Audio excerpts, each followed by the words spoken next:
maksud bahwa kita sebagai gereja Tuhan, tubuh Kristus, kita sebagai bait Allah punya konsekuensi. Salah satu konsekuensi yang tidak bisa kita nafikan adalah kita akan dimurnikan dan disucikan. Mungkin bisa dijelaskan kepada callers sehingga mereka bisa memahami dan mengerti semuanya ini. Baik, sekali lagi saya sapa seluruh callers yang memirsa dan juga seluruh penonton acara pada malam hari ini. Sekali lagi, konsekuensi sebagai bait Allah ini merupakan seri ketiga dari apa yang saya sampaikan. Yang pertama, saya mengingatkan bahwa kita semuanya, setiap orang memiliki panggilan. Dan panggilan itu tidak bisa tidak, berbeda-beda, tetapi satu tujuan, yakni membangun tubuh Kristus. Jadi kalau saudara merasa memiliki jawatan, saya ingatkan justru harus setia dengan gereja lokal, karena saudara ditempatkan di gereja lokal untuk menjadi pembangun. Lalu kemudian yang kedua, yang saya sampaikan bahwa konsekuensi sebagai bait Allah itu antara persembahan dan penyembahan tidak bisa dipisahkan, karena orang berpikir penyembahan lebih penting. Tetapi Alkitab mencatat kata menyembah pertama kali, worship pertama kali dipakai oleh Alkitab itu ketika Abraham mempersembahkan Ishak sebagai korban, ketika dia berkata kepada para hambanya itu, kamu di sini, aku dan anak ini akan naik ke atas gunung dan kami akan sembahyang. Nah, kata itu yang dipakai. Nah, sekarang sebagai tubuh Kristus, sekali lagi saya mau ingatkan kita adalah bait Allah, 1 Korintus pasal 6 ayat yang ke-19. Maaf. Dan sebagai konsekuensi berikutnya adalah ketika kita ini memiliki panggilan utama sebagai penyembah dan memiliki hidup yang dipersembahkan, maka persembahan kita harus memperkenan Tuhan. Tidak bisa tidak. Sebab kalau kita mempersembahkan sesuatu yang tidak layak, maka jelas itu tidak akan dikenan oleh Tuhan. Sebab itu setiap orang yang percaya kepada Kristus sebagai bait Allah harus siap dimurnikan, disucikan, dikuduskan. Sebab itu merupakan syarat utama ketika seseorang hendak memberi persembahan. Saya mengambil ayat dari Yesaya pasal 56 ayat yang ke-7, ini berbicara tentang rumah Allah. Mereka akan kubawa ke gunungku yang kudus dan akan kuberi kesukaan di rumah doaku. Nah, sekali lagi, kuberi kesukaan di rumah doaku. Jadi di rumah Allah, bait Allah, itu ada kesukaan. Aku akan berkenan kepada korban-korban sembelihan mereka yang dipersembahkan di atas mezbahku. Sebab rumahku akan disebut rumah doa bagi segala bangsa. Saudara, kalau lihat kitab Yesaya ini, rumah Allah itu rumah yang sangat menyukakan. Jadi kalau rumah Allah berantakan, saya percaya menjadi tidak baik, tidak memenuhi syarat untuk memiliki apa yang Tuhan sampaikan dalam kitab Yesaya ini. Sebab itu, perlu pembenahan, perlu pemurnian. Panggilan untuk mengembalikan satu tempat jabatan atau pekerjaan pada fungsi yang sebenarnya, dalam konteks kita ini adalah bait Allah, bukan saja tidak gampang, sulit, tetapi juga tidak bisa ditawar-tawar. Di satu pihak terjadinya pergeseran fungsi yang sebenarnya disebabkan adanya pemahaman yang keliru tentang keberadaan dan fungsi bait Allah. Di pihak lain, pergeseran terjadi karena disebabkan adanya kepentingan satu kelompok, perorangan yang jelas mementingkan kepentingan diri sendiri. Nah, sebab itu perlu disucikan. Nah, sebab itu pemirsa yang diberkati oleh Tuhan, tercatat dalam Matius pasal 21, Markus pasal 11, Lukas pasal 19, Yohanes pasal yang kedua. Kita ingat ketika Yesus jelang Paskah datang ke Yerusalem, masuk ke bait Allah, lalu kemudian membuat dalam tanda kutip kegaduhan di bait Allah. Masuk ke, kalau di Matius dan Markus jelas, masuk ke halaman bait Allah, lalu di situ menjungkir balikkan para penukar uang, pedagang merpati, pedagang kambing domba, dan lain sebagainya yang membuat keributan. Nah, sebenarnya menjadi persoalan bagi kita, kenapa sih Yesus marah? Sekali lagi, menjadi persoalan adalah pertanyaannya kenapa Yesus marah? Toh itu tempat itu halaman sudah dilegalkan oleh penguasa bait suci sehingga mereka bisa berdagang. Kecuali kalau penguasa bait suci itu tidak melegalkan tempat itu bisa saja Yesus marah-marah dan kemudian menjungkir balikkan meja pedagang itu. Tetapi persoalannya itu sudah dilegalkan dan bukankah begini Pak Gembala? Para pedagang ini kan membantu para peziarah yang datang, dan jangan lupa itu jelang Paskah itu pasti yang pertama pengorbanan itu banyak sekali. Dan kita ingat jarak antara satu kota ke kota yang lain secara khusus masuk ke Yerusalem itu tidak yang berdekatan mungkin bisa. Seperti kalau di Cikampek ini orang dari Kerawang mungkin masih bisa. Tapi bagaimana kalau orang itu dari Bandung, orang itu dari Jakarta, bahkan ada yang dari Surabaya. Ingat, Simon dari Kirene, itu kan orang Ethiopia itu. Libya, orang Libya itu. Bagaimana dia nuntun kambing atau nuntun domba atau nuntun sapi sampai ke Bait Allah? Pedagang itu membantu loh. Karena sekali lagi mereka menyediakan yang dibutuhkan. Mengingat setiap orang yang datang harus membawa, kalau orang miskin itu kalau nggak burung tekukur kan merpati. Nah bagaimana orang dari Bandung, orang dari Jakarta, bahkan orang dari Bali, orang dari Papua bawa burung tekukur atau burung merpati datang ke Cikampek. Dan tidak boleh ada yang cacat. Nah itu tidak boleh ada yang cacat. Saya pikir nanti akan menjadi berantakan. Lalu kenapa? Apa salahnya? Sampai Yesus kemudian melakukan kondisi seperti ini. Dan penukar uang itu juga Pak. Nah itu juga. Kan membedakan uang yang berlaku dalam masyarakat dan uang berlaku dalam Bait Allah. Betul. Ya, jadi saya mau ingatkan, uang pajak yang diberikan ke Bait Allah itu hanya yang berlaku di Bait Allah. Jadi saudara tidak akan pernah bisa membeli sesuatu di Amerika dengan uang rupiah. Maka uang rupiah saudara harus saudara tukar dengan uang dolar. Demikian juga uang yang berlaku di Israel itu kan uang Romawi. Sementara yang dibutuhkan untuk pajak itu adalah uang perak. Sikal atau sekel. Ya? Uang sekel atau sikal. Nah sekali lagi, Alfred Edersheim, seorang peneliti perilaku budaya dan dalam Bait Allah Yahudi, menunjukkan bahwa praktek itu memang sudah berjalan dan sudah terbiasa terjadi. Kira-kira begitu Pak. Nah sekarang kenapa Yesus kok marah? Saya memiliki dua alasan yang saya sampaikan kepada seluruh sidang jemaat hari ini. Yang pertama, Yesus masuk ke Yerusalem lalu menuju Bait Allah. Lalu kemudian masuklah ke halaman Bait Allah. Yang pertama, tercatat baik di seluruh kitab-kitab yang saya sebutkan tadi, 4 kitab Injil tadi, lokasinya berjualan tidak tepat.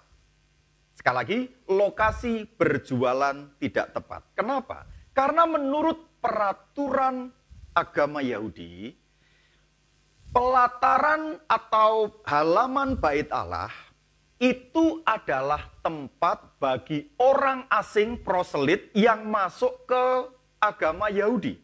Itu yang pertama. Yang kedua, itu juga adalah tempat orang-orang cacat. Jadi orang-orang cacat tidak boleh masuk lebih dalam ke tempat ke ruangan-ruangan lain. Kita ingat waktu Timotius dibawa oleh Paulus, itu sempat terjadi huru-hara. Kenapa? Karena Timotius mamanya Yahudi, tetapi papanya kan orang Yunani. Sehingga kemudian seolah-olah Paulus difitnah bahwa Timotius masuk ke dalam ruangan bait suci. Itu kan terjadi kegemparan waktu itu. Nah, sekali lagi, kenapa tempatnya tidak tepat? Yesus berkata begini, rumah ini adalah rumah Bapakku, akan disebut sebagai rumah doa. Tapi yang terjadi adalah mereka menjadikannya sebagai tempat jualan. Bisa dibayangkan, halaman itu harusnya bukan seperti gereja kita hari ini, halaman bisa untuk tempat parkir motor. Tapi halaman itu harusnya sunyi, tenang, karena di situ orang asing dan orang cacat beribadah. Itu menyembah Tuhan. Itu tempat untuk beribadah. Tapi kemudian dipakai untuk berjualan. Sehingga situasinya menjadi runyam, Pak. Kebisingan ini yang membuat Yesus berkata, rumah ini rumah doa loh. Kok dijadikan tempat sebagai jualan? Jadi sekali lagi, jemaat yang diberkati oleh Tuhan, Kalau kita bicara tentang jualan di gereja, apa salahnya sih? Tidak ada yang salah kok. Gereja Tuhan di tempat ini juga menyediakan tempat bagi orang untuk bisa mencari nafkah. Kalau itu untuk hal yang baik, kenapa dipersoalkan? Cuma yang jadi persoalan adalah mereka berdagang justru di tempat orang seharusnya ibadah. Sehingga menimbulkan kebisingan. Ini orang asing ini dan orang-orang cacat tidak bisa masuk ke tempat-tempat halaman-halaman lebih dalam lagi. Ya di situ mereka harus berdiri. Tidak boleh ke tempat lain. Orang cacat dan orang asing. Orang cacat dan orang asing yang proselit itu. Jadi memang mereka tidak boleh masuk ke ruang kudus ya. Apalagi ruang kudus, ruang halaman yang bagian yang lain kan juga boleh ya. Tidak boleh, hanya jadi, ruangan itu. Kehadiran penjual-penjual itu mengganggu mereka untuk bisa datang ke rumah Tuhan tuh. Betul. Ya? Bukan saja mengganggu. Tempat itu harusnya sunyi, bisa beribadah. Akhirnya mereka berdesak-desakan, Pak. Kita beberapa kali mengadakan acara dan terpaksa karena jemaat meluber itu kan kita adakan ibadah di luar. Pak itu jemaat juga nggak bisa ibadah loh. Ada saja yang menjadi bahan kebisingan. Nah, kalau saya mengartikan aplikasi dari hal yang pertama yang saya sampaikan ini adalah kita mesti bertanya sebagai gereja Tuhan, sebagai bait Allah. Fungsi kita di gereja itu membuat orang bising atau tidak sih? Tepat atau tidak, itu loh persoalannya. Kadang-kadang kita memaksakan diri meskipun itu bukan posisi kita. Karena kita melihat tempat itu lebih menguntungkan, tempat itu lebih bergengsi, tempat itu lebih bisa dilihat oleh orang lain. Padahal masing-masing kita, sekali lagi, kita ini tubuh Kristus, bagian dari tubuh Kristus, ada yang jadi tangan, ada yang jadi kaki, ada yang jadi jari-jari, ada yang jadi telinga, dan lain sebagainya. Kita seharusnya mendapatkan porsi atau menempati porsi yang tepat, sehingga tidak menimbulkan kebisingan bagi jemaat lain dan mereka tidak bisa bertumbuh. Itu bagian yang pertama, Pak. Bagian pertama ya. Iya. Jadi ingat, Scholars, hari ini kita diingatkan bahwa jangan sampai kita mengganggu orang lain dalam mencari hadirat Tuhan. Salah satunya kalau dari pengalaman Yesus menyucikan bait Allah adalah halaman yang dikhususkan untuk orang cacat yang memang tidak diperbolehkan masuk ke dalam rumah Tuhan, dan orang-orang asing, malah tempat itu sekarang dianeksasi oleh para pedagang sehingga tempat itu tidak memberikan kesempatan buat orang-orang cacat dan orang-orang asing untuk beribadah kepada Allah. Dengan kata lain, kita hari ini gereja Tuhan harus sadar, kita harus memberi tempat buat mereka untuk mencari Tuhan, tidak mengganggu mereka dengan aktivitas-aktivitas kita yang tidak memberikan mereka kesempatan untuk beribadah ya.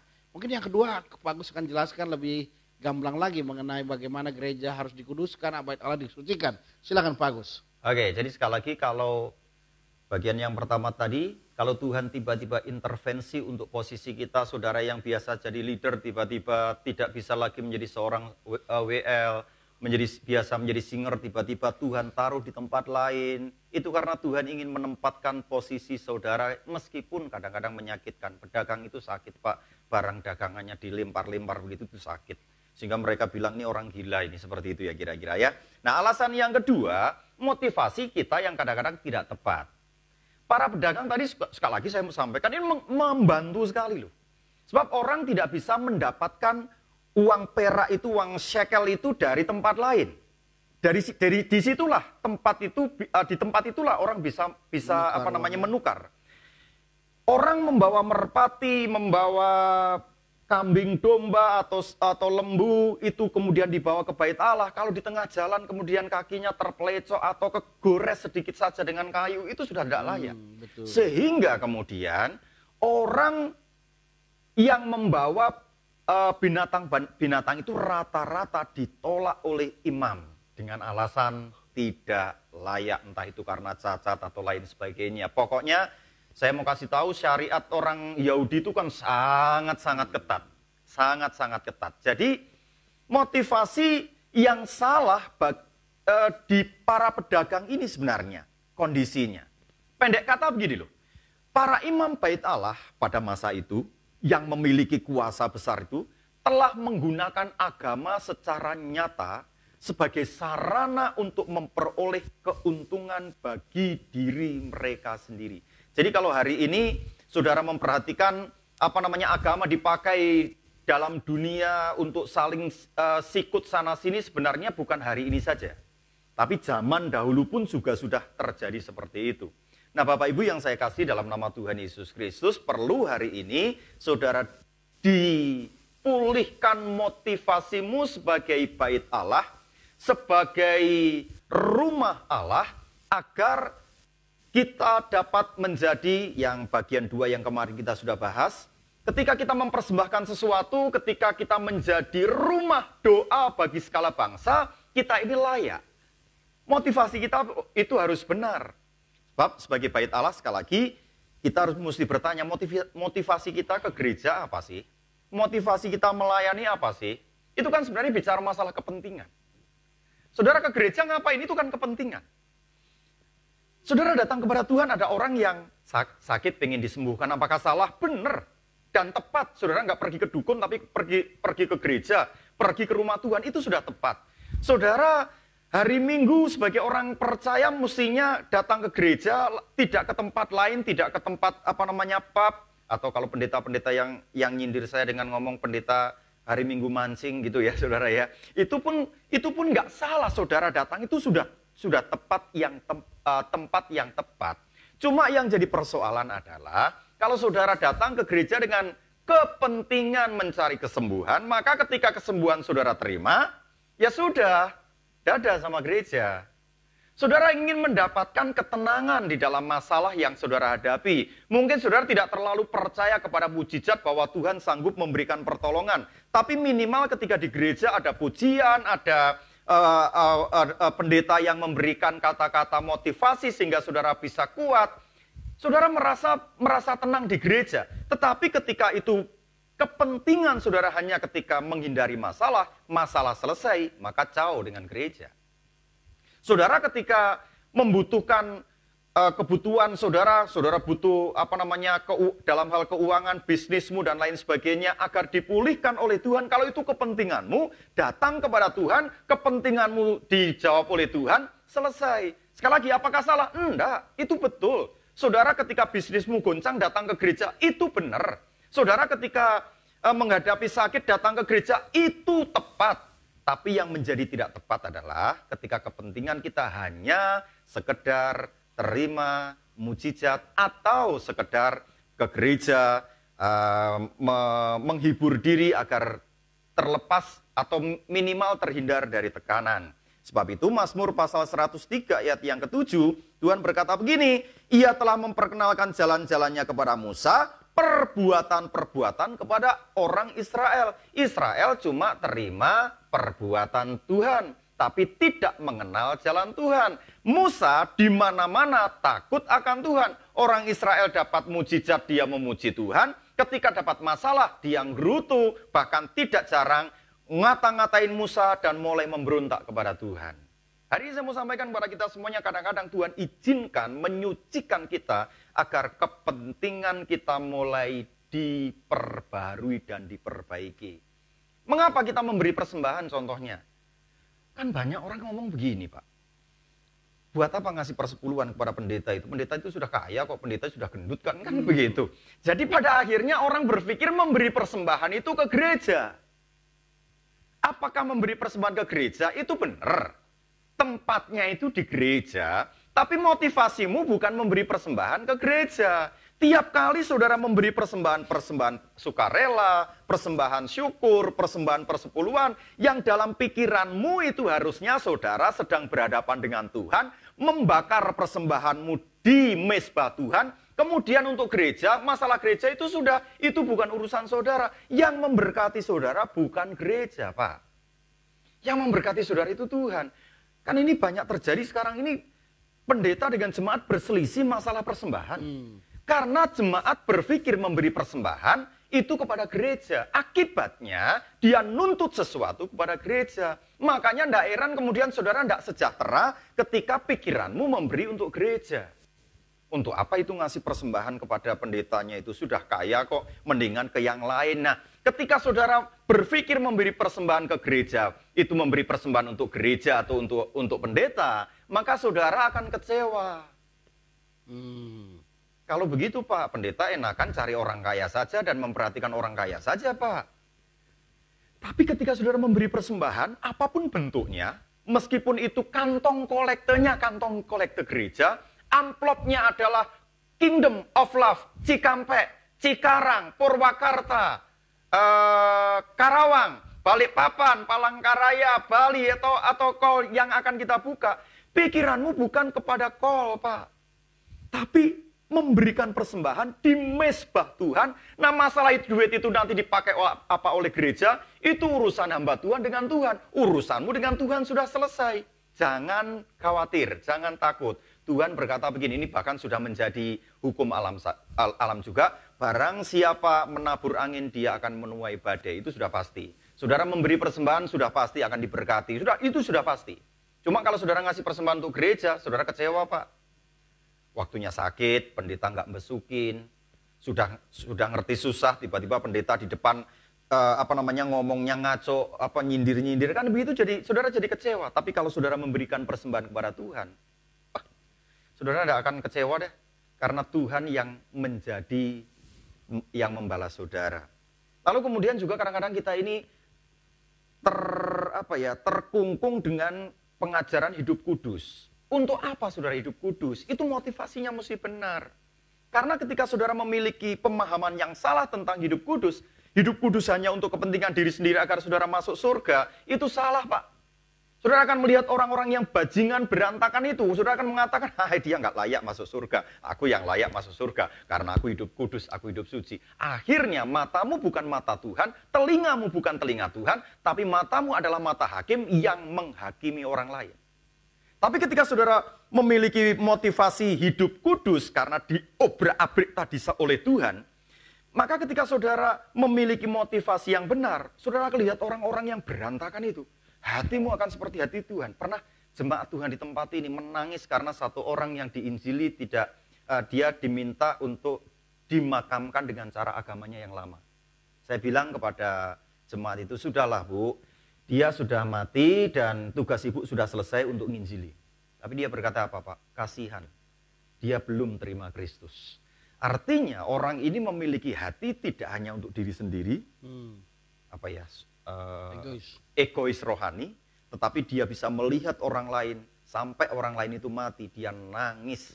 Bukan karena kematian sahabat, tetapi kematian orang yang belum terima Kristus. Jadi, yuk, yang pertama sekali lagi saya ingatkan bahwa kita harus berada dalam situasi yang tepat, lokasi yang tepat, dan yang kedua motivasi kita pun harus tepat. Sebab itu kesucian dibenarkan oleh Tuhan. Wow, luar biasa ya, hari ini kita mendapat pemaparan yang cukup detail mengenai hidup yang disucikan. Jadi hari ini bahkan hidup suci kita pun harus disucikan karena motifnya bukan untuk kepentingan pribadi kita, tetapi bagaimana kita menjadi berkenan kepada Allah dan mengimpartasi orang lain ya.